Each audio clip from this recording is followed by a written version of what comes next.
Hi mga mi, panibagong araw, panibago na naman po kaetyosa ng Antonio Mina. And for today's video mga mi, continuation po ito ng paggagawa dito sa aming CR. At dahil wala naman siyang anak na lalaki at nag-iisa lang din ang kanyang manugang na busy din sa trabaho, so eto yung apo na lang niyang lalaki ang kanyang inabala. So ayan, Kuya Sohan, pinapractice ka na ni Papa. Matagal-tagal pa ang iintayin bago lumaki si Nenso, kaya Kuya Sohan, wala ka talagang choice kundi tulungan si Papa. So, balik na nga tayo mga mi sa ginagawa ni Papa, pero hindi ko talaga alam kung ano ang tawag dyan. Nagle-level ata siya dahil hindi ko naman yung nakita dun sa aming mga manggagawa na ganyan ang ginagamit. Fast forward na nga tayo mga mi at hindi ko na nga na-videohan yung ilang mga ginawa ni Papa, pero napapansin nyo naman ay isang tiles na lang yung kanyang ilalagay. Kinabukasan na nga ito mga mi, pero wala pang palit-palit ng damit si Podra. Maaga siyang pumasok, mga 6:30 pa lang ay gumagawa na siya dito sa aming CR. Nakalibre nga ng 2 araw na pasweldo si ate dahil si Papa na nga talaga ang tatapos nitong aming CR. Anyways, mga miye, magtsikahan na nga muna tayo para dito sa aming hagdan. Itong nakikita nyong hagdan na ito na nasa video ay ang pinsan ko po na nasa Boracay at ang papa ang gumawanan. So, itong bagong itong hagdanan na ito yung kinuha namin yung manggagawa. Na sinasabi ko sa inyo, mga mi, ganito yung kanyang naging tabas. O, diba, napakalaki ng diferensya at kinuha na lang talaga sa grout.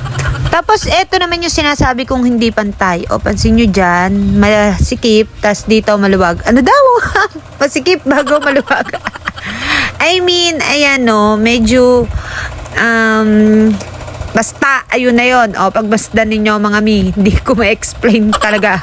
Tapos, sa sunod na step, doon naman sa side na yan naman yung makipot, tapos paluwag. Ano ba? Tama ba yun? Basta ganon mga mi, hindi siya pantay. Anyways, naandyan na yan at hindi na nga maipabago pa ni Papa. Tapos may bungi pa na isang tiles na nawawala na naman.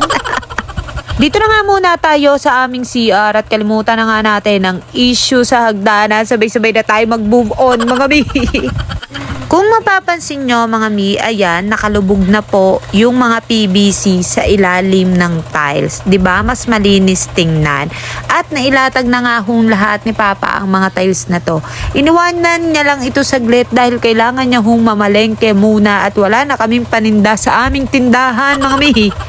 Konting chika lang ulit mga mi dahil chismosa nga ang mimasur nyo. O eto, magkwentuhan ulit tayo. Kung napapansin nyo, itong pader namin sa CR na may tiles na puti, hindi na muna namin yan ipababago. Kung nakatipid nga lang sana kami dun sa mga ilang tiles or sa araw ng pasweldo, posible mapapalitan niya ni ate.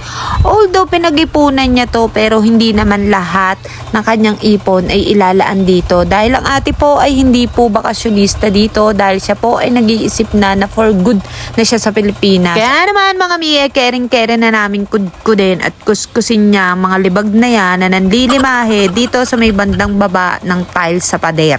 So, fast forward na nga ulit tayo mga mi, nakauwi na si Papa, galing pa mamalengke at nakapagpahinga na rin. Kaya naman, uumpisahan niya na yung paglalagay ng bowl. So, eto pala ang chika mga mi kung bakit bumili kami ng panibagong bowl. Kasi nga pala mga mi, ito palang bowl ay may 2 butas. May butas sa unahan at may butas sa hulihan. Yung nabili namin mga mi, ang butas ay sa hulihan. Kaya naman siya ay halos tumikit na dun sa pader na nakaharap sa kanya. Hindi kagaya nitong bago naming bili, ayan, mapapansin nyo, ang butas nasa unahan, kaya naman siya ay didikit dun sa pader sa likod na parte. Diba? Ang hirap mag-explain! Tapos mga mi, habang gumagawa nga itong si Papa ay may nagbabantay dahil itong si Boss Eli ay boss na boss. Nung una, sinabihan niya talaga yung manggagawa na pakibilisan daw at gusto niya na daw mag-poop sa itaas ng aming CR. Ayaw niya ngang mag-poop sa ibaba dahil mga mi, pag nagpo-poops yan, si Boss Ellie ay nakagamit ng cellphone. So pag nasa baba ay dulong-dulo na, wala siyang signal. Kaya naman, minamadali na talaga ni Papa dahil Princess Ellie niya nga ito Commercial nga muna mga mi dahil meron na laundry basket na naglalakad. Charat! Si Nenzo mga mi na dito sa loob ng laundry basket at nahihirapang umalis.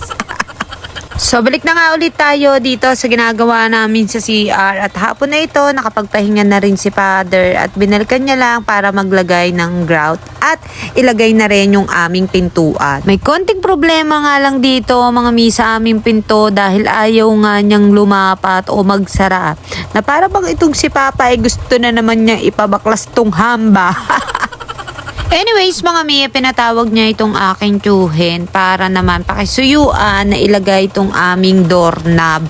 At napansin nga talaga ng tiyuhin ko na hindi nga talaga lumalapat itong doorknob at magkakaproblema din pala mga mi pag binuksan dahil masyado nga daw masikip. Ewan ko basta ganun yung problema Pero mga mi, gagawa na nga lang daw ng paraan para naman magamit namin itong pinto kaysa magbaklas ng hamba.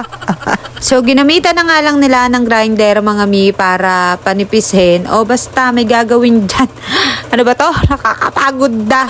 So, at last mga mi, eto na isasarado na although medyo maganit pa nga siya at sabi ni Papa babawasan pa niya pero hay salamat, matatapos na rin ang ante nyo Mina sa pagpapaliwanag sa aming CR. But anyways, that's all for today's video. Maraming salamat po sa patuloy na panonood at pagsama. Bye!